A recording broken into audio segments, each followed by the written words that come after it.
Ink डाल दो। Hello, नमस्कार सभी को। एक बार फिर आप सभी का आपके अपने YouTube चैनल के भाई दीवान सर पे मैं स्वागत करता हूं। सभी का मोस्ट वेलकम है। आवाज आ रही है भाई? हेलो, आवाज आ रही है? हेलो हेलो, नहीं आ रही? हेलो, चल पड़ी है वीडियो तो एक बार देखो आवाज आ रही है क्या? हेलो, आवाज आ रही है भी एकदम ओके? जितने भी लाइव हो एक बार बताना आवाज आ रही है। हेलो हेलो,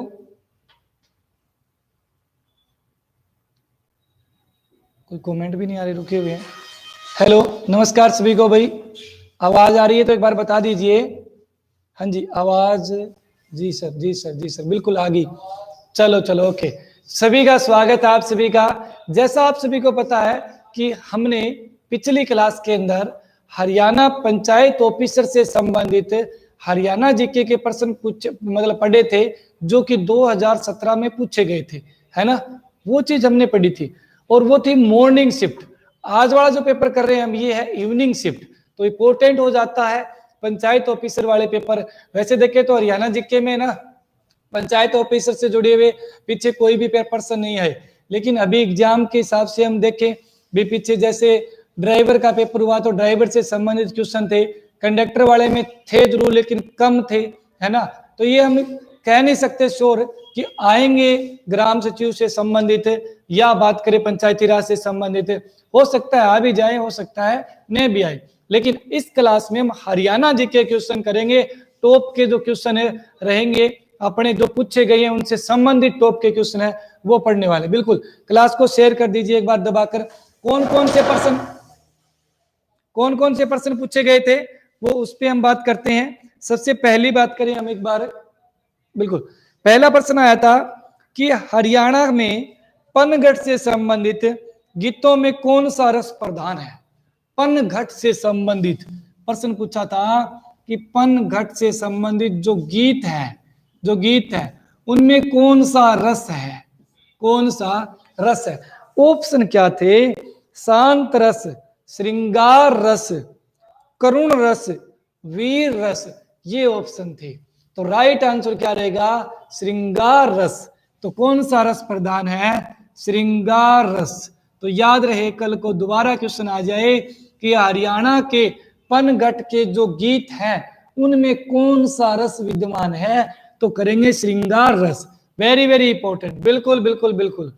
अगले पे चलें, क्वेश्चन नंबर 2 रहेगा आपसे। वैसे देखो गीत पूछा है तो हरियाणा का लोकगीत कौन सा रहेगा भाई?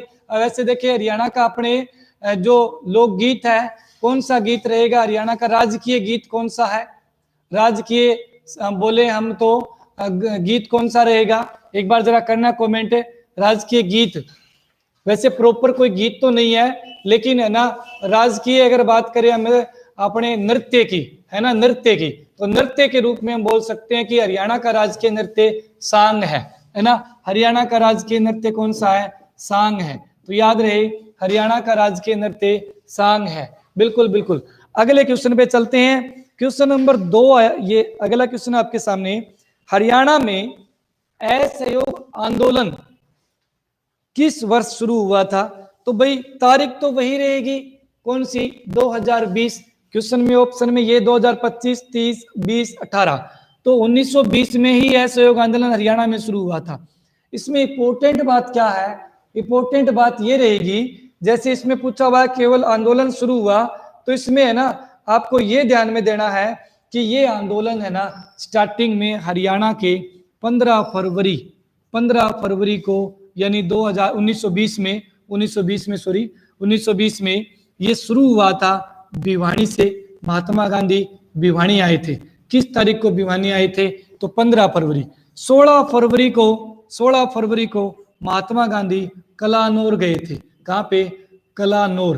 तो 16 फरवरी को अपने बात करें महात्मा गांधी कलानौर गए थे।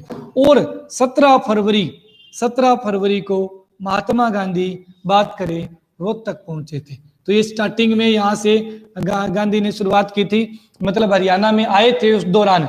15 फरवरी को भिवानी, 16 फरवरी को कलानौर, 17 फरवरी को रोहतक। देखो गांधी की गिरफ्तारी अलग है और ये चीजें अलग है। तो ये अपने आंदोलन रहेगा कौन सा? तो इसको हम बोलते हैं असहयोग आंदोलन। असहयोग आंदोलन है, देखो सविनय अवज्ञा आंदोलन तो 1930 में है, असहयोग आंदोलन की बात कर रहा हूं यहाँ पे। असहयोग आंदोलन में किस नेता ने बढ़ चढ़कर भाग नहीं लिया, बढ़ चढ़ के क्या भाग ही नहीं लिया, उस नेता का नाम बताइए। ऐसा नेता हरियाणा का जिसने असहयोग, यहां लिख देता हूं, असहयोग आंदोलन में भाग नहीं लिया। और ये क्वेश्चन आया हुआ है, असहयोग आंदोलन में भाग नहीं लिया हरियाणा का वो व्यक्ति, वो नेता बताइए जिसका नाम भाग नहीं लिया। और कांग्रेस भी छोड़ दी थी उस टाइम, बिल्कुल, चौधरी छोटू राम। बहुत बढ़िया, वेल डन। कौन थे? चौधरी छोटू राम थे। तो चौधरी छोटू राम ने बात करी, असहयोग आंदोलन में भाग नहीं लिया था गांधी वाले में। गांधी 15 फरवरी को भिवानी, 16 फरवरी को कलानौर, 17 फरवरी को रोहतक में आते हैं। और यह आंदोलन 1920 में शुरू हुआ था। वेरी वेरी इंपॉर्टेंट है। संबंधित छोटू राम ने क्या किया, भाग तो लिया ही लिया नहीं, ठीक है, भाग लेने तो गए ही नहीं। इसके अलावा इन्होंने पार्टी भी त्याग दी, कांग्रेस पार्टी भी छोड़ दी थी, है ना। और 1923 में अपनी खुद की पार्टी बना ली थी। अगले क्वेश्चन पे चलें। क्वेश्चन नंबर अगला, कैप्टन अभिमन्यु किस विधानसभा क्षेत्र से है? तो देखिए तो पुराना क्वेश्चन है, कैप्टन अभिमन्यु तो है ना। अभी तो बात करें हम, राजकुमार गौतम बन चुके हैं कलानो, अपने ये जो सीट रहेगी इनकी नारनौद से। तो ये तो देखिए मतलब कहने का, कैप्टन अभिमन्यु पिछली बार है मतलब कैबिनेट मंत्री में थे, हरियाणा के कैबिनेट मंत्री में थे।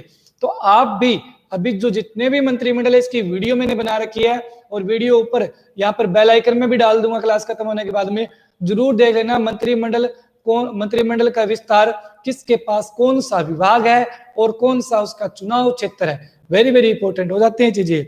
अगला क्वेश्चन पे चलें। राष्ट्रीय राजमार्ग 1 पर सबसे लंबा पुल मार्ग है। अब तो देखिए राष्ट्रीय राजमार्ग 1 यानी नेशनल हाईवे 1, इसका नाम 44 कर दिया गया है। 1 और 2 को दोनों को मिला के क्या कर दिया गया है? 44। ये तो नया अपडेटेड डाटा रहेगा। अच्छा, इसके अलावा इस पे बात करें, सबसे लंबा पुल पूछा हुआ है। ऑप्शन आपके सामने रहेंगे, कौन कौन से? करनाल, कुरुक्षेत्र में पीपली, और सोनीपत और पानीपत। तो आंसर क्या रहेगा? पानीपत में है जी। कहां पे है? पानीपत में है। पानीपत में लगभग ये 3.5 किलोमीटर रहेगा दोस्तों। कितने किलोमीटर? 3.4 कुछ है, मतलब 3.4 कुछ यानी किलोमीटर, इतने किलोमीटर रहेगा। पानीपत में जो फ्लाईओवर है यानी जो पुल है किसके ऊपर? NH-44 पे है, ठीक है। तो ये तथ्य भी इंपॉर्टेंट हो जाता है। NH-44 हरियाणा के कौन कौन से शहर में से आता है या जिलों में से गुजरता है? तो जिले आपको पता है, अंबाला जिला है, उसके बाद में जैसे यहाँ एंट्री की अंबाला आया, उसके बाद में आगे कुरुक्षेत्र आ जाएगा, उसके बाद पीपली आ जाएगा कुरुक्षेत्र का, करनाल का गरोंडा आ जाएगा, है ना, करनाल का गरोंडा, उसके बाद में पानीपत आ जाएगा, है ना, पानीपत। तो पानीपत के बाद हम बात करें सोनीपत आ जाएगा। आपका अगला कौन सा आएगा? सोनीपत। सोनीपत के बाद दिल्ली आ जाएगी, फिर फरीदाबाद। फरीदाबाद की बात करूं मैं, फरीदाबाद, तो फरीदाबाद में आपको कौन सा ध्यान में रखना है? फरीदाबाद में जैसे बल्लभगढ़ है वो, ठीक है, कौन सा? स्पेशल रूप से बल्लभगढ़। और इसके अलावा मैं आगे बात करूं तो आगे होडल, कौन सा? होडल। होडल मतलब बोले तो पलवल। तो ये वाले जिले इस तरह से हरियाणा से गुजरता है, जिसका नाम अभी क्या कर दिया गया है? नाम अभी बदल के कर दिया गया है 44। कितना कर दिया गया है? 44। बिल्कुल, वेरी गुड मिस्टर हिमांक, सही बोले। उसके बाद में अगले क्वेश्चन पे चले। क्वेश्चन नंबर अगला पूछा हुआ था एग्जाम में, सबसे अधिक संस्कृत विद्वानों का निर्माण करने वाला, यानी सबसे अधिक संस्कृत के विद्वान देने वाला, है ना, संस्कृत की शिक्षा देने वाला, विद्वान देने वाला, शेखावाटी ब्रह्मचार्य आश्रम कहां पे, कौन से जिले में है? शेखावाटी ब्रह्मचार्य आश्रम पूछा है। कौन सा भाई? हरियाणा में शेखावाटी ब्रह्मचार्य आश्रम कहां पे है, किस जिले में है? ऑप्शन सुन लीजिए, सोनीपत, भिवानी, कुरुक्षेत्र, कैथल। तो राइट आंसर क्या रहेगा इसका?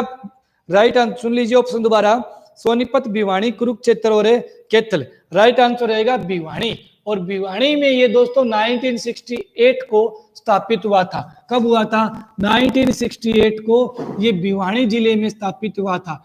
क्या चीज स्थापित हुआ था? स्थापित हुआ था शेखावाटी ब्रह्मचार्य आश्रम, जहां पे संस्कृत मतलब बात करें भाषा की अपने विद्वान तैयार होते थे या हो रहे हैं। तो शेखावाटी ब्रह्मचार्य आश्रम कहाँ पे है? भिवानी में है। 1968 में ये बना था। बिल्कुल बिल्कुल 1968 है। गलत हो गया, बिल्कुल गलत हो गया भाई, तो दोबारा ट्राई कर लो, कोई दिक्कत नहीं है, सही भी हो जाएगा। उसके बाद में आगे चले अगले क्वेश्चन पे। कुरुक्षेत्र के किस मंदिर की दीवारों पर भगवत गीता के श्लोक अंकित है? कुरुक्षेत्र के किस मंदिर पर भगवत गीता के श्लोक अंकित है? तो आप क्या राइट आंसर दोगे? किस पे है भाई श्लोक अंकित है? तो देखिए ऑप्शन में आपके जो दिए हुए हैं वो बता देता हूं, लेकिन राइट आंसर आप सभी को इसका पता होना चाहिए। बहुत आसान क्वेश्चन है, बहुत आसान क्वेश्चन है। बताइए। बिड़ला टेम्पल, बिल्कुल बिड़ला मंदिर, हाँ जी बिल्कुल सही, बिड़ला मंदिर। तो जो ये बिड़ला मंदिर है ये आपका कहाँ रहेगा? कुरुक्षेत्र में रहेगा। एक बात तो ये। अच्छा, बिड़ला मंदिर कुरुक्षेत्र में है, इसे जुगल किशोर बिड़ला ने बनाया था। जुगल किशोर बिड़ला के द्वारा ये बनाया गया है। इसकी दीवारों पर गीता के श्लोक अंकित है। किसके भी? गीता के श्लोक अंकित है। हरियाणा का वो मंदिर, तो वो मंदिर कौन सा है? बिड़ला मंदिर। कुरुक्षेत्र में और कौन कौन से मंदिर है? दुख भंजेश्वर मंदिर कहाँ है? कुरुक्षेत्र में। सर्वेश्वर महादेव मंदिर कहाँ है? कुरुक्षेत्र में। और स्थानेश्वर महादेव मंदिर कहाँ है? कुरुक्षेत्र में। देवी कूप मंदिर, या जिसे हम बोले भद्रकाली मंदिर, जिसके 52 शरीर में से एक 52 शरीर के टुकड़ों में से एक टुकड़ा कहाँ गिरा था? एक टुकड़ा अपने बात करें कुरुक्षेत्र में गिरा था। तो भद्रकाली या देवी कूप मंदिर ये भी कहाँ है? यहीं पे है। दुख भंजेश्वर मंदिर भी कुरुक्षेत्र में है ना। तो ये कुरुक्षेत्र के प्रसिद्ध मंदिर है। लक्ष्मी नारायण मंदिर भी कहाँ है? तो ये भी कुरुक्षेत्र में है। तिरुपति बालाजी मंदिर जो कि 2018 में मतलब बना था, तिरुपति बालाजी मंदिर, तो वो भी आंध्र प्रदेश के मंदिर की तर्ज पे है। वो भी कहाँ है? तिरुपति बालाजी मंदिर भी कुरुक्षेत्र में है। तो ये कुरुक्षेत्र के मंदिर है भाई। कुरुक्षेत्र धर्म नगरी के नाम से प्रसिद्ध है, ये भी तो पता होगा सभी को। बिल्कुल। उसके बाद में अगले क्वेश्चन पे चलते हैं। अगला क्वेश्चन आपके सामने कि निम्न में से कौन सा हड़प्पा संस्कृति का स्थल नहीं है? ऑप्शन सुनिए। राखीगढ़ी, बिल्कुल जी राखीगढ़ी तो है। फरीदाबाद, एक बार फरीदाबाद को सस्पेंस में रखते हैं। बनावली, दौलतपुर, बिल्कुल जी बनावली भी है, दौलतपुर भी है ना, और राखीगढ़ी भी है। तो याद रहे ये तीनों है, फरीदाबाद नहीं है। अगर बात करूं मैं राखीगढ़ी की, राखीगढ़ी हिसार है ना। बनावली बात करें हमें तो हो जाएंगे अपने फतेहाबाद। और एक कौन सा था लास्ट में? एक था अपना दौलतपुर, एक था दौलतपुर। तो दौलतपुर कहाँ पे? दौलतपुर बात करें कुरुक्षेत्र, ठीक है। तो ये वाले सभी के सभी आपको इनके आगे वाला पता होना चाहिए, डिटेल भी पता होना चाहिए। मैंने स्पेशल वीडियो में कि इनकी खोज कब हुई, किसने की, क्या मिला, कहां से, ठीक है, यहां बताने लग गया तो इस क्वेश्चन में ही अपना 1 घंटा चला जाएगा। इसलिए अगले क्वेश्चन पे चलते हैं। अगला क्वेश्चन आपके सामने है। क्वेश्चन आया था कि माधवगढ़ का प्राचीन किला किस जिले में है? माधवगढ़ का प्राचीन किला किस जिले में है? ऑप्शन है जींद, हिसार, सिरसा और महेंद्रगढ़। तो माधवगढ़ का किला जो की बात करें हम राजस्थान के माधो सिंह ने बनाया था। किसने बनाया था? माधो सिंह। तो माधो सिंह के द्वारा बनाया गया माधवगढ़ का किला हरियाणा के महेंद्रगढ़ जिले में। बिल्कुल राइट आंसर आ रहा है सभी का, महेंद्रगढ़ जिले में। किस जिले में भाई? महेंद्रगढ़ जिले में। Well done. अगले क्वेश्चन पे चले। इस पे हरियाणा सरकार है ना अभी हाल फिलहाल में अपने धरोहर के रूप में, राज्य के धरोहर के रूप में मतलब इसे विकसित कर रही है। ये चीज आपको ध्यान में रखनी है। अगले क्वेश्चन पे चलते हैं। विवाह में नीम भराई किस अवसर पे होती है? तो ये भी हरियाणा जीके का संस्कृति से संबंधित क्वेश्चन है। विवाह में नीम भराई किस अवसर पे होती है? ऑप्शन सुनिए।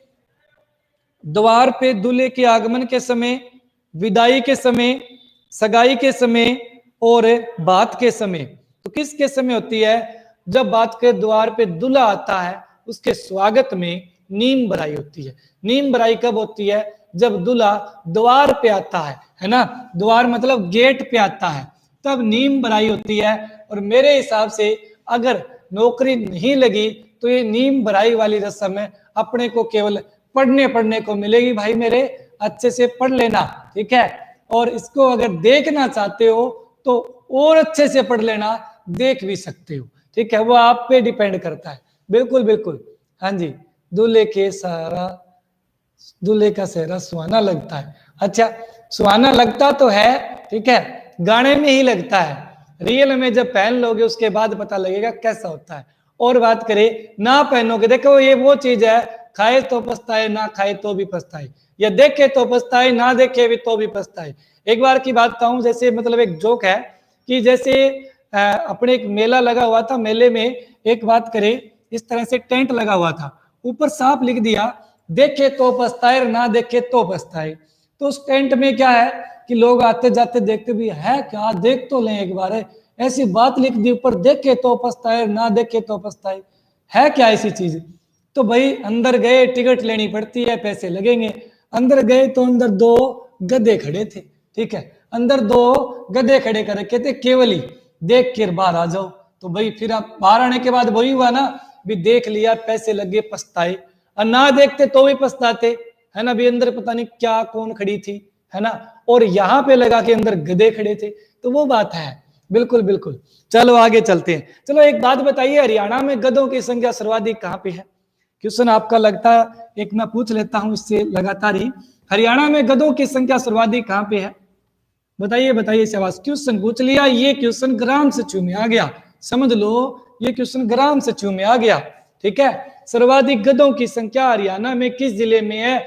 नवीनतम डाटा के अनुसार, यानी 20वीं पशु गणना 2019, ठीक है, जिसे आप 19 भी बोल देते हो, इस 2019 के अनुसार सर्वाधिक गधों की संख्या Palwal, very good, well done. जो राहुल सिवाच भिवानी आंसर दे रहे हैं भाई मेरे, वो पुराने वाली पशु गणना थी, है ना। नई में गधा की बात करें, गधे की, तो सर्वाधिक है वो पलवल में है, ठीक है, सर्वाधिक कहाँ पे है? पलवल में है। सुअर है वो सोनीपत में है, कोई चेंज नहीं है। हाँ, बकरी में चेंज आ गया है, बकरी में चेंज नहीं आया, बकरी की संख्या में चेंज आ गया है। बकरी की संख्या सर्वाधिक है सिरसा में हो गई है। बकरी तो वैसी है, आज भी देखेंगे तो भी, लेकिन बकरी की संख्या में दोस्तों चेंजिंग आ गई है, सबसे अधिक बकरियां सिरसा जिले में है। ये भी आपको अपडेट ध्यान में रखनी पड़ेगी। सर्वाधिक भैंस, इसका भी बात करें, अपडेट हो चुका है, इशार आंसर हो चुका है, ठीक है, ये भी आपको ध्यान में। 2 नंबर पे जींद है, ठीक है, तो ये चीज भी आपको ध्यान में रखनी है। मैंने पूरी पशु गणना 19 घंटे की क्लास में डिटेल से करवाई हुई है, 19 घंटे की क्लास में पूरी करवा रखी है। बिल्कुल सिरसा, हमारा सिरसा, बिल्कुल बहुत बढ़िया भाई, अपना ही सिरसा है, मेरा वास्तव में सिरसा है जिला, ठीक है। बाकी जिले सारे ही अच्छे हैं, एक से एक बढ़ के। सबसे अगर बात करें आदर्श सम्मान की, तो जिले में बताऊं रियल में, क्योंकि मैं सभी जिलों में हर बच्चे से बात हुई है, सबसे अधिक आदर्श सम्मान जो देता है वो जिले अगर या तो रेवाड़ी या पलवल रियल में कहानी है, या फरीदाबाद, ठीक है, यहाँ के स्टूडेंट है वो बात करे। और एक यूपी के, मेरे पास बहुत सभी से बात हुई है, लगभग हर जिले से लगभग 100-150 से तो बात हो चुकी है। फोन मिला के मिलाएंगे तो नमस्ते, जब फोन काटेंगे तो भी नमस्ते। इस तरह एक फरीदाबाद का लड़का यहाँ पढ़ता भी आया भी है, आता है बेचारा, नीरज नाम है, आते ही नमस्ते, जाते टाइम भी नमस्ते। वो भाई मान गए, इतना मान सम्मान कहीं नहीं देखा। तो ये चीजें हैं, बिल्कुल। बाकी हर जिला बेस्ट है हरियाणा का, टेंशन ना लो। कैथल भी मस्त है, बिल्कुल बिल्कुल, कैथल भी मस्त है, जींद भी, जुलाना भी, ये सबके टॉप के हैं। आगे चले, उसके बाद में अगला क्वेश्चन है आपके लिए, मारकंडा नदी प्रमुख रूप से किस जिले में बहती है? तो भाई ऑप्शन है मेवात, भिवानी, कुरुक्षेत्र, महेंद्रगढ़। तो क्लियर ही हो गया भाई, बाकी तो दक्षिण के दे दिए, कुरुक्षेत्र दे दिया ऊपर, तो आंसर क्या आ गया?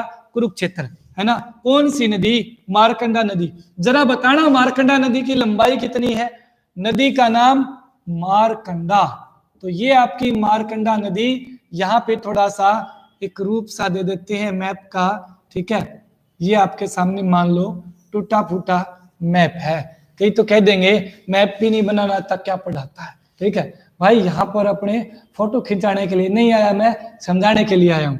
यहाँ पे पंचकुला जिला, यहाँ पे यमुनानगर जिला, यहाँ पे अंबाला, यहाँ पे कुरुक्षेत्र, ठीक है। तो ये आपके जिले हैं। इस जिले में मारकंडा, लंबाई आया क्या? बिल्कुल राइट, लंबाई मारकंडा की 90 किलोमीटर, बिल्कुल सही है। टांगरी की ओर कमेंट कर दो। मारकंडा यहां से अगर मैं बात करूं हिमाचल प्रदेश, हिमाचल प्रदेश में स्थान है नान। कौन सा स्थान है? नान। नान से निकली और इस टाइप में अंबाला से होती हुई ये आ गई कहां पर? कुरुक्षेत्र में। नदी का नाम मारकंडा, दूसरा नाम अरुणा, है ना, अरुणा। और बात करें ये नदी इधर से टांगरी नदी मोरनी हिल से निकली और इस तरह से अंबाला मुलाना के समीप आती आती मिल गई किसमें? मारकंडा में। लंबाई टांगरी की 70 किलोमीटर, लंबाई टांगरी की 70 किलोमीटर। आया किसी का आंसर क्या? 70 किलोमीटर। वेल डन, आया हुआ है देव कुमार, बहुत बढ़िया बहुत बढ़िया। 70 किलोमीटर लंबाई जरूर पढ़ लेना, सभी नदियों की आती है एग्जाम में, अब से पहले आई भी है। जरा बताइए दोहन नदी की लंबाई कितनी है? दोहन नदी की लंबाई कितनी है? ऑफिशियली बता रहा हूं सारी लंबाई भाई, गूगल पे सर्च करोगे अलग अलग निकलेगी, ठीक है। अगर स्पेशल नदियों का अगर आप गवर्नमेंट का वेबसाइट का पेज खोलोगे, ठीक है, उसके अंदर सही आएगा। दोहन नदी 50 किलोमीटर, कितनी? 50 किलोमीटर। और इसके अलावा हम बात करें, दोहन हो गई अपने मेवात से निकलती है इंदौरी नदी, इंदौरी नदी 50 किलोमीटर, ठीक है। ये दोनों मिलती है किसमें? ये दोनों मिलती है साहिबी में। तो साहिबी की लंबाई, साहिबी की 50 और 50 100 और 20 और जोड़ दो 120 किलोमीटर, ठीक है। यानी इस टाइप से मतलब बात करें हरियाणा के मेवात से नूह से निकलकर राजस्थान में चली गई नदी दोहन अपने इंदौरी, इधर महेंद्रगढ़ से निकल के इस साइड में आ गई कौन सी? दोहन। और इधर से साहिबी नदी ऐसे बह रही है तो ये राजस्थान में मिल गई, ठीक है। यानी इंदौरी राजस्थान में जाके साहिबी में मिल गई और दोहन हरियाणा के रेवाड़ी साइड में मिल गई। इस टाइप में ये मिलती है। तो ये वाली 120 किलोमीटर है, बाकी 50-50, ठीक है भाई। मारकंडा का हो गया 90, टांगरी का 70, घग्गर, घग्गर का पूछ ले, घग्गर तो घग्गर का भाई लगभग 250 किलोमीटर। कितनी किलोमीटर है? 250 किलोमीटर। और अगर पूछे आपसे यमुना, यमुना की लंबाई हरियाणा में, हरियाणा में यमुना की लंबाई 350 किलोमीटर और सीमा बनाती है 320 किलोमीटर की। बाउंड्री यूपी के साथ, यूपी और हरियाणा की बाउंड्री 320 किलोमीटर की, कुल लंबाई 350 किलोमीटर। ये चीजें आपको ध्यान देनी है, बिल्कुल एकदम ऑफिशियली डाटा है, सभी का सभी चैलेंज कर सकते हैं HSSC को भी। कितने HSSC से पंगा नहीं लेना, हम लेंगे HSSC पंगा। HSSC जो भी आंसर देगी, ठीक है, उसके खिलाफ अगर अपने इस बोर्ड पे लिखे हुए आंकड़े में से कोई भी आंकड़ा अगर गड़बड़ मिला तो हम लगाएंगे आपत्ति। भाई वो मर्जी है HSSC की, दिखाए या ना दिखाए हमें कि सही माना है या गलत माना है, लेकिन ऑफिशियली है, ठीक है। पेपर बनाने वाला सामने खड़ा हो जाए ना, वो भी हाँ भरेगा, भी हाँ सही है आपका, ठीक है। डाटा ऐसा निकाल देंगे ओरिजिनल वेबसाइट से। आगे चलते हैं भाई, ज्यादा बढ़ाई नहीं करेंगे, अगले क्वेश्चन पे चलें। क्वेश्चन नंबर अगला आपके सामने है कि अकबर और हेमचंद्र यानी हेमू, है ना, के मध्य में पानीपत का दूसरा युद्ध कब हुआ था? बिल्कुल सिंपल है, 5 नवंबर 1556, है ना। 3 युद्ध हुए हैं, तीनों की प्रॉपर डेट याद कर लेना, आजकल है ना प्रॉपर डेट इंपॉर्टेंट है। देखो एक तो आएगा आपके सामने 21 अप्रैल 1526, ये याद हो चुका है, अब ये याद करना है। और उसके बाद में 5 नवंबर 1556, ये याद करना है। उसके बाद में 14 जनवरी 1761, है ना, 1761, तो ये याद करना है। 3 युद्ध, पहली लड़ाई, दूसरी लड़ाई, तीसरी लड़ाई, है ना। इब्राहिम लोदी और बात करें बाबर के बीच पहली, दूसरी आपको पता ही अकबर और हेमू के बीच, तीसरी मराठों और अहमद शाह अब्दाली के बीच। तो ये चीजें पॉइंट नोट करने वाले, मतलब पूरी डेट के साथ, तारीख के साथ 14 नवंबर को मराठा दिवस मनाया जाता है हरियाणा में। कौन सा दिवस है? मराठा दिवस। किस तारीख को? 14 नवंबर को, है ना, 14 नवंबर को मराठा दिवस। आगे चलते हैं, उसके बाद में अगले क्वेश्चन पे। क्वेश्चन अगला आया हुआ था, अगला क्वेश्चन है बाल मुकुंद गुप्त किस क्षेत्र में योगदान रहा था? बाल मुकुंद गुप्त का किस क्षेत्र में योगदान रहा था? ऑप्शन क्या दिए थे एचएसएससी ने? पत्रकारिता। ऑप्शन बी में है साहित्य भवन, और ऑप्शन डी में है स्वतंत्र सेनानी। तो क्या थे ये? स्वतंत्र सेनानी भी थे, साहित्य में भी थे ये, और पत्रकारिता। ठीक है, सभी में योगदान है इनका, आप सभी को पता होना चाहिए। बाल मुकुंद गुप्त की बात करूं तो यहाँ पे मैं इस बोर्ड को साफ करके लिख देता हूं। इनका जन्म है वो बाल मुकुंद गुप्त का गुडियाणी में हुआ था। गुडियाणी गांव कहां पड़ता है? गुडियाणी, झज्जर में। तो बाल मुकुंद गुप्त जन्म गुडियाणी, और ये गुडियाणी आपका रेवाड़ी में, है ना। कब हुआ था? 1865 में। मृत्यु कब हुई थी? 1899 में, है ना। 1865 में जन्म और मृत्यु 99 में, यानी इतने कम टाइम में ही इनकी मृत्यु हो गई। आज हम जीके में पढ़ रहे हैं, और अपने वाले बात करें जो, या हम खुद है 100 साल के होके मर जाएं तो भी बात करें जीके में नहीं आएंगे। यानी कुछ करना ऐसा ही पड़ेगा ताकि अपने को भी कोई याद करे भाई।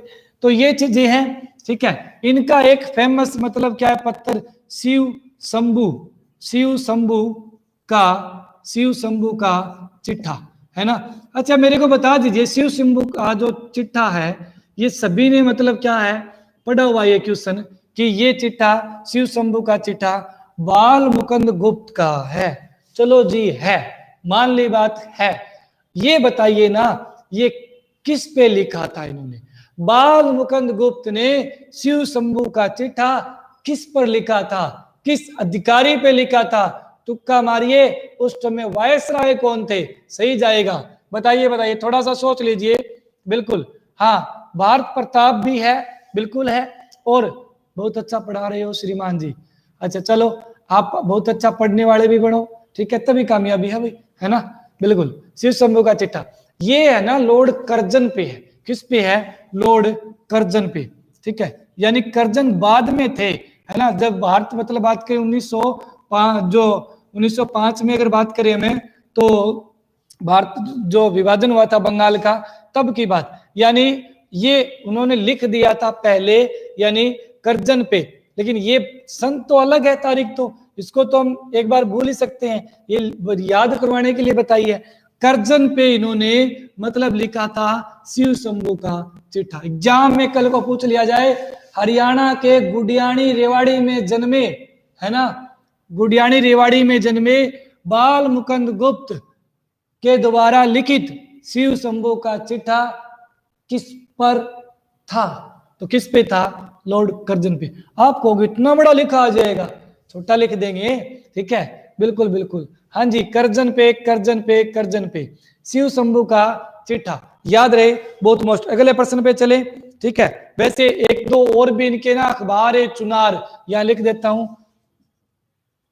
अखबार ए चुनार, ये भी किनका है? ये भी बाल मुकुंद गुप्त का है। अखबार ए चुनार, शिव शंभू का चिट्ठा, है ना। और एक और भी है इनका, अपने बात करें भारत मित्र, ये भी इंपॉर्टेंट है। भारत मित्र ये भी कर लेना भाई, भारत मित्र।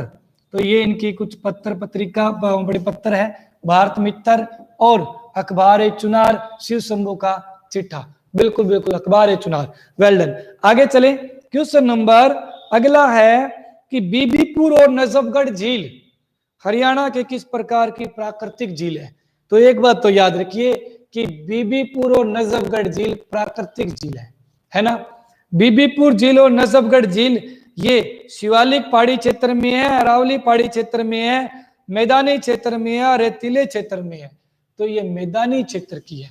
कौन सी है? ये मैदानी क्षेत्र की है। बीबीपुर और नजफगढ़ झील, ठीक है। नजफगढ़ बात करें तो ये दिल्ली में, और बीबीपुर बात करें तो बीबीपुर कुरुक्षेत्र, ठीक है। बीबीपुर कुरुक्षेत्र, गांव बीबीपुर जींद में, झील बीबीपुर कहाँ रहेगी? कुरुक्षेत्र, ठीक है। एक दो बार मैंने ना इसको पहले जींद करवा दिया था, तो वो ठीक करके आप कुरुक्षेत्र याद करोगे। बीबीपुर कुरुक्षेत्र वाली, और अगर बात करें नजफगढ़ दिल्ली वाली। मैदानी किस प्रकार की मतलब झील है? तो दोस्तों ये मैदानी झील है। किस प्रकार की? मैदानी झील है। आगे चलें, अगला क्वेश्चन रहेगा आपके लिए। प्रथम विश्व युद्ध में सैनिकों की सबसे अधिक भर्ती किस जिले में हुई थी? सबसे अधिक भर्ती लगभग 22,144 के समथिंग थी। कितनी थी? 22,144, ठीक है। किस जिले में थी? बिना ऑप्शन बता दीजिए। छोटू राम ने इतनी मेहनत की थी और आपको ये नहीं पता कि बात करें हरियाणा के किस जिले में सर्वाधिक, यानी द्वितीय विश्व युद्ध में लोगों ने भाग लिया था बढ़ चढ़कर? रोहतक, बिल्कुल आंसर रोहतक। देव कुमार, उससे मिस्टर हिमांक प्रीत, बिल्कुल पंकज गुर्जर और पूजा, बिल्कुल पूजा राघव राजपूत, राहुल सिवाच, विक्रम तनवर, बिल्कुल आज कई दिनों बाद सभी के कमेंट पढ़ रहा हूँ, नाम ले रहा हूँ, बाद में वीडियो देखेंगे, आज चल जाएगा, कोई दिक्कत नहीं है। देव, मोनिका, ब्रेत, मेरी जिंदगी, हरियाणा पुलिस के नाम, बहुत बढ़िया बहुत बढ़िया। मतलब इतनी मेहनत की है कि आपने जो जीमेल है उसको खोला है, उस पे जाके नाम चेंज किया है। फर्स्ट नेम में लिखा है मेरी जिंदगी, सेकंड नेम में लिखा होगा मेरी जिंदगी, आगे हरियाणा पुलिस के नाम, है ना। तो वास्तव में ही काबिले तारीफ है। ऐसे ऐसे कई तो ना बड़े भयंकर भयंकर नाम लिखते हैं। चलो जय महाकाल वगैरह तो लिखते ही लिखते हैं, वो तो बात अलग है, उन पे नहीं बोलूंगा, लेकिन कई और लिखेंगे, बेकार बुआए, ठीक है, ये भी कोई नाम है। मतलब ये चीज चाल और चलते हैं, सुकूनी वाली चाल चलते हैं कई, ठीक है, सुकूनी वाली चाल समझते हो। मैं चलो ये तो हरियाणा पुलिस जिंदगी, हरियाणा पुलिस के नाम, चलो बढ़िया है, कोई दिक्कत नहीं है। लेकिन कईयों की जिनकी और की बात कर रहा हूँ, चाल ऐसी चलेंगे, ठीक है, फ्रैंक बुआए, फलाना बुआए, वो बुआए, वो बुआए, ठीक है। घर पे चाहे उन्हें गाली देते हो माँ बाप ही, है ना। तो बिल्कुल तो चाल है भाई, चाल हरियाणा पुलिस में चलिए, क्या पढ़ना है क्या नहीं पढ़ना, क्या छोड़ना है, ताकि हम क्लियर हो जाएं और अपने जो ताना बाना मार रहे हैं पड़ोसी वो भी बंद हो जाएं। चलो आगे चलते हैं अगले क्वेश्चन पे। क्वेश्चन नंबर अगला कहता है, इसका आंसर रोहतक हो जाएगा। शंकर सम्राट जादूगर हरियाणा के किस स्थान में जन्मे हैं? ऑप्शन है एलनाबाद, केतल, हांसी, हिसार। तो क्या आएगा? एलनाबाद। शंकर सम्राट का संबंध एलनाबाद, और ये एलनाबाद कहां से पड़ता है? एलनाबाद सिरसा जिले में। किस जिले में है? सिरसा जिले में, है ना। एलनाबाद सिरसा जिले में है, और इसका प्राचीन नाम खड़ियल है। क्या नाम है प्राचीन? है खड़ियल। तो ये लीजिए खड़ियल, है ना, खड़ियल। तो यहाँ पे सही लिख देते हैं, कई कह देते हैं कमेंट जी साफ लिखा करो, खड़ियल, ठीक है। तो ये खड़ियल हो जाएगा। एलनाबाद का प्राचीन नाम, सिरसा जिले में एक विधानसभा की सीट है एलनाबाद, जिससे एकमात्र INLD Indian National Lokdal party की सीट जीती है अभय सिंह चौटाला ने, वो एलनाबाद से। खड़ियल नाम रहेगा, ठीक है, प्राचीन। और ये शंकर सम्राट जादूगर नाम सुना होगा आपने, जो लड़की को बीच में से काट देते हैं, है ना। वो बात करें कहां से है? वो एलनाबाद से है। आगे चलें, उसके बाद में अगले क्वेश्चन पे। अगला क्वेश्चन आपके सामने रहेगा जी, गुड़गांव को किस आचार्य के नाम से बसाया गया था या जाना जाता है? परशुराम, कृपाचार्य, देव व्यास, द्रोणाचार्य। सिंपल है, द्रोणाचार्य, क्योंकि द्रोणाचार्य को ये भूमि अपने बात करें उन्हीं के जो बात करें चेले हैं, ठीक है, उन्होंने दान में दी थी, है ना। और आजकल वाले चेले कैसे होते हैं? दान में क्या, एक लाइक फ्री में भी नहीं देते। लाइक भी तो बात करें, ये भी तो दान दक्षिणा है एक प्रकार से, आप फ्री में देखते हो। एक दो का तो कमेंट आ जाता है कि जी आप पढ़ा रहे हो, मजा नहीं आ रहा, ये नहीं आ रहा, वो नहीं आ रहा। वो क्या एक दूसरे करवाने वाले होते हैं कमेंट, ठीक है। वो भाई नहीं आ रहा तो कोई बात नहीं, जहाँ पेड कोर्स चल रहे वहां ले लो, वहां आ जाएगा, मजा आना चाहिए भाई, ठीक है, बिल्कुल। अगले क्वेश्चन पे चलते हैं, ज्यादा टाइम नहीं खराब करेंगे। उदय भानु हंस, इसका आंसर क्या हो जाएगा? द्रोणाचार्य। उदय भानु हंस की प्रिय लिपिक विद्या कौन सी थी? उदय भानुहंस की प्रिय के विद्या जो बात करें लिपिका विद्या है कौन सी थी? लिपिका विद्या एक तो है उपन्यास, ठीक है भाई, और है संस्कृत ग्रंथ और काव्य लेखन और पत्रकारिता। तो क्या थे ये? काव्य लेखन, है ना, काव्य लेखन। याद रहे इस टाइप में क्वेश्चन आ जाए तो आप आंसर क्या लगाओगे? काव्य लेखन। ठीक है, किसकी बात हो रही है? ये कवि उदय भानुहंस, उदय भानुहंस बोले तो 1926 में जन्मे और 2019 में इनकी मृत्यु हो गई। कहां पे जन्मे कहां मरे? हिसार। ठीक है, तो आने वाले एग्जाम में इंपॉर्टेंट हो जाएगा। 2019 में इनकी डेथ। उदय भानुहंस 26 से 2019 तक पावन धरती की बात करें हरियाणा, यहाँ पे रहे हिसार में। लेकिन आजकल पावन रही नहीं है, आजकल के लोग हैं बड़े खतरनाक हो चुके हैं सारे ही, मैं भी शामिल हूँ। हिसार, ठीक है। उदय भानुहंस। अगर बात करें देशा में देश हरियाणा, ये रचना किसकी है? उदय भानुहंस की। एक तो याद रहे रुबाई सम्राट, रुबाई सम्राट किसे कहा जाता है? रुबाई सम्राट उदय भानुहंस को कहा जाता है ना। क्या कहते हैं? रुबाई सम्राट किसे कहते हैं? उदय भानुहंस को कहते हैं। उसके अलावा देशा में देश हरियाणा, देशा में देश हरियाणा किसकी रचना है? तो भाई उदय भानुहंस की रचना है। बेड़ियों के ढंग, बेड़ियों के ढंग, ठीक है, ढंग, ठीक है, जो भी जैसे भी, ये हो जाएगी एक है किसकी? उदय भानुहंस। और जिसमें हंस लगा हो वो भी उदय भानुहंस की रचना है। कर लोगे, इतनी चीजें क्लियर है। हरियाणा का राजकीय कवि उदय भानुहंस को 1966 में घोषित कर दिया था। हरियाणा का राजकीय कवि उदय भानुहंस को कब घोषित कर दिया था? तो ये आपकी डेट 1966 रहेगी। क्लियर है इतना? Okay report. चलो भाई, हाँ जी, चलो आगे चलते हैं। ठीक है, अगले क्वेश्चन पे चले। क्वेश्चन नंबर अगला आपके सामने कहता है कि निर्वाचन समिति, एक क्वेश्चन आया हुआ है भाई, देखिए पंचायत ऑफिसर से संबंधित एक क्वेश्चन आया हुआ है जो तोते उड़ा देगा। सुन लीजिए, हरियाणा की समस्त शक्तियां, निर्वाचन की समस्त शक्तियां, निर्वाचन की जो शक्तियां हैं पूरी की पूरी जिले में किसके पास होती है? हिंदी में बताऊं, पुलिस अधीक्षक, जिला रोजगार अधिकारी और उपायुक्त और अतिरिक्त उपायुक्त, है ना, यानी डिप्टी कमिश्नर और एडिशनल डिप्टी कमिश्नर, दो ऑप्शन ये हैं। तीसरा है डिस्ट्रिक्ट एम्प्लॉयमेंट ऑफिसर यानी रोजगार ऑफिसर, और चौथा है पुलिस सुप्रिटेंडेंट। तो क्या आंसर करके आओगे इस कंडीशन में? तो जिला उपायुक्त। क्या बोलते हैं? जिला उपायुक्त। बिल्कुल, एक चीज याद रहे, एक तो शब्द है आपके सामने उपायुक्त और एक शब्द है आपके सामने आयुक्त, है ना, आयुक्त। जो उपायुक्त है ना दोस्तों, उपायुक्त, एक तो सोचिए आयुक्त है, ये बड़ा होगा, उपायुक्त छोटा होगा। यानी एक मान लेते हैं हिसार, ये अपना बात करे हिसार है, ये हिसार इतना, यहाँ पे मान लेता हूं मैं कि सिरसा जिला है, ठीक है, थोड़ा बड़ा है तो ऐसे लिख देते हैं सिरसा जिला है। यहाँ पे फतेहाबाद जिला है, ठीक है, यहाँ पे जींद जिला है, ये लीजिए आपका जींद। अच्छा, ये जिले मतलब कहने का ये पूरा एक मंडल है, ये पूरा मंडल है। इसमें मंडल का हेडक्वार्टर मतलब हिसार मंडल बोलते हैं। तो इसमें हिसार मंडल में कमिश्नर बैठेगा जिसे आयुक्त बोलते हैं। क्या वो कौन बैठेगा? कमिश्नर। कमिश्नर को आयुक्त। ये कहाँ बैठेगा? ये मंडल यानी डिवीजन में बैठेगा। और सब डिवीजन जिसे हम उपमंडल बोलते हैं, ठीक है, उपमंडल, उपमंडल में बात करें उससे नीचे का अधिकारी आईजी, मतलब इससे नीचे का अधिकारी हो जाता है। लेकिन अगर बात करें जिले के अंदर, एक एक जिले में, यहाँ इस जिले में, इस जिले में, इस जिले में, और इस हिसार जिले में भी अलग होता है। तो यहाँ पर क्या होता है? डीसी, है ना, डिप्टी कमिश्नर। ये तो हो गया कमिश्नर, और इसके आगे डी लगा दें, डिप्टी कमिश्नर मतलब उपायुक्त।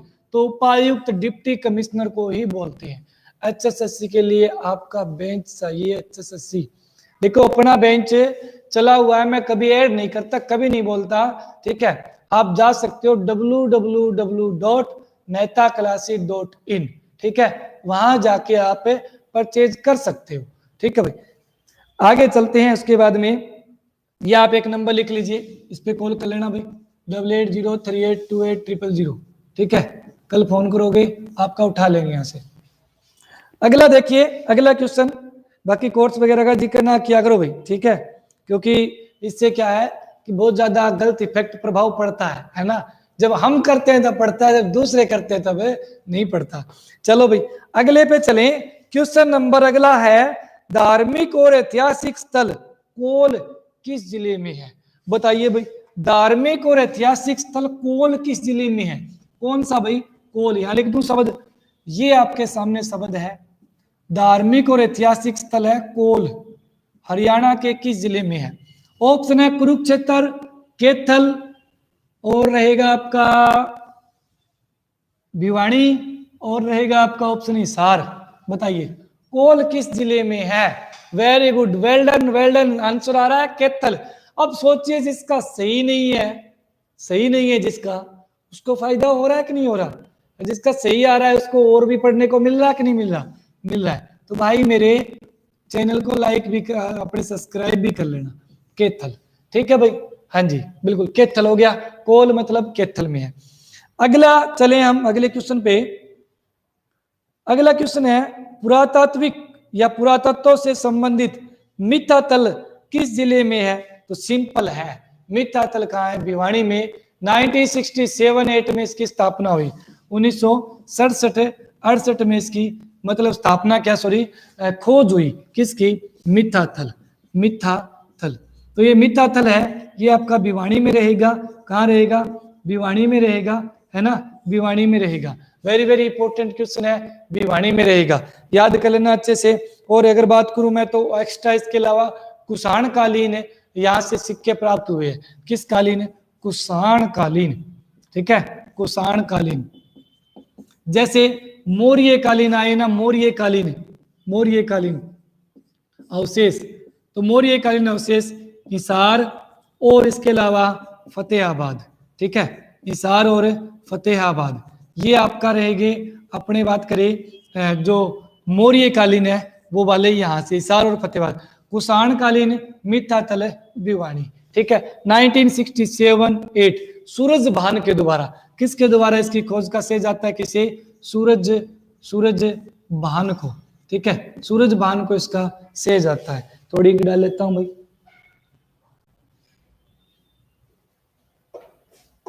अगले क्वेश्चन है आपके सामने, लास्ट का एक क्वेश्चन, लास्ट सबसे, अजय रात्रा का संबंध किस खेल से है? अजय रात्रा, बताइए जरा, अजय रात्रा क्रिकेट से रहेगा, है ना, क्रिकेट। जिला बताइए अजय रात्रा का, अजय रात्रा का जिला बताइए, किस जिले से संबंधित है अजय रात्रा? उसके बाद में आपको नवाब पटौदी के बारे में बताना है। नवाब पटौदी, है ना, नवाब पटौदी, अजय रात्रा, नवाब पटौदी, शाबाश। क्रिकेटर हैं फरीदाबाद से, वेल डन, क्रिकेटर हैं फरीदाबाद से। किसकी बात हो रही है? ये बात हो रही है अपने, जो बात करें अजय रात्रा की, ठीक है। नवाब पटौदी कहां से है? नवाब पटौदी, पटौदी गुरुग्राम से। कहां से? पटौदी, पटौदी, और ये आपका पटौदी कहां पड़ेगा? गुरुग्राम में, ठीक है, गुरुग्राम में। तो ये क्वेश्चन थे, और देख लेता हूं मैं, कोई रहता है तो, इतने तो कर ही लोगे। वैसे जोगिंदर शर्मा भी कर लेना, एक रोहतक से है भाई, क्या नाम है? जोगिंदर शर्मा, ये भी क्रिकेटर हैं। ये भी कहां से हैं? ये रोहतक से हैं, ठीक है, ये कहां से हैं? रोहतक से हैं, ठीक है भाई। ये हो जाएंगे, आप कर लोगे इतना तो एंड हो ही जाएगा।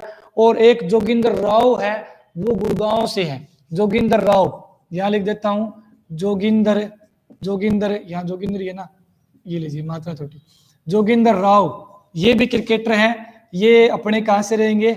जोगिंदर राव रह जाएंगे गुरुग्राम से, ठीक है, ये गुरुग्राम से। तो ये थोड़ा सा आप इनको देख लेना, ये हरियाणा के क्रिकेटर, और ज्यादातर क्रिकेटर है ना, इसके अलावा जो भी बचा है, मोहित शर्मा हो गया है ना, वो सारे कहां से हो जाएंगे, बचे हुए लगभग फरीदाबाद से है। बिल्कुल। कपिल देव चंडीगढ़ है ना, कपिल देव का पूछ लिया जाए तो क्या हो जाएगा, चंडीगढ़। पाजी बोलते हैं इसे, क्या बोलते हैं, पाजी, ठीक है, पाजी। और हरियाणा हरिकेन, जन्म 1959, ठीक है, 1959, हरिकेन और पाजी, कपिल देव, चंडीगढ़। वर्ल्ड कप कौन सा, 1983 वाला, ठीक है, दिलवाया था। तो ये वो क्वेश्चन है जो आने वाले एग्जाम की दृष्टि से आपके लिए महत्वपूर्ण हो सकते हैं। जो नया हो चैनल को सब्सक्राइब कर लेना भाई मेरे, पुराने वाले लाइक शेयर की कोई कमी मत छोड़ना, और ज्यादा से ज्यादा वीडियो को शेयर कर देना। धन्यवाद। अगली वीडियो में मिलते हैं, तब तक के लिए गुड बाय।